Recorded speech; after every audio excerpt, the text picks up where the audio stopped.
సిద్దిపేట జిల్లా హుస్నాబాద్ అంబేద్కర్ చౌరస్తాలో ఏబీవీపీ విద్యార్థి సంఘం నాయకులు వినూత్న నిరసన తెలిపారు. రాష్ట్రంలో పెండింగ్ ఫీజు రీయింబర్స్మెంట్ బకాయిలు విడుదల చేయాలని కోరుతూ ముఖ్యమంత్రి, మంత్రుల చిత్రపటాలకు రక్తంతో అభిషేకం చేయడానికి ప్రయత్నించారు. అక్కడే ఉన్న పోలీసులు వారిని అడ్డుకొని పోలీస్ స్టేషన్ కు తరలించారు. ముఖ్యమంత్రి నీళ్లు అడిగినా రైతులను రక్తం చల్లుకొని పంటలు పండించుకోమని అనటాన్ని ఏబీవీపీ విద్యార్థి సంఘం నాయకుడు ఆదిత్య తప్పుపట్టారు.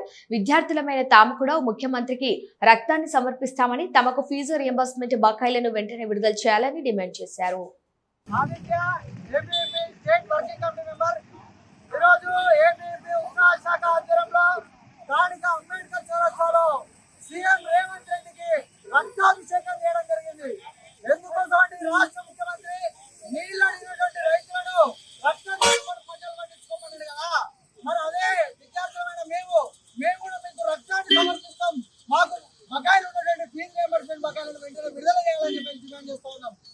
రాష్ట్ర ముఖ్యమంత్రికి తలకాయ పనిచేస్తలేదని స్పష్టంగా అర్థమవుతోంది.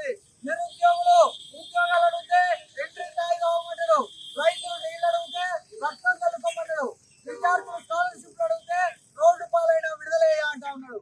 అయ్యా నీకు చాత కాకపోతే రాజీనామా చేయి, మా దగ్గర మంత్రి పొన్న ప్రభాకర్ ముఖ్యమంత్రి అప్పయ్యపు, లేకపోతే బట్టి విక్రమార్కున్నాడు, నీకంటే ఎక్కువ పోరాటం చేసిన వాళ్ళు మీ పార్టీలో ఉన్నారు. నువ్వు రాజీనామా చేసి వాళ్లకు ముఖ్యమంత్రి పీఠాన్ని అప్పయ్యపు.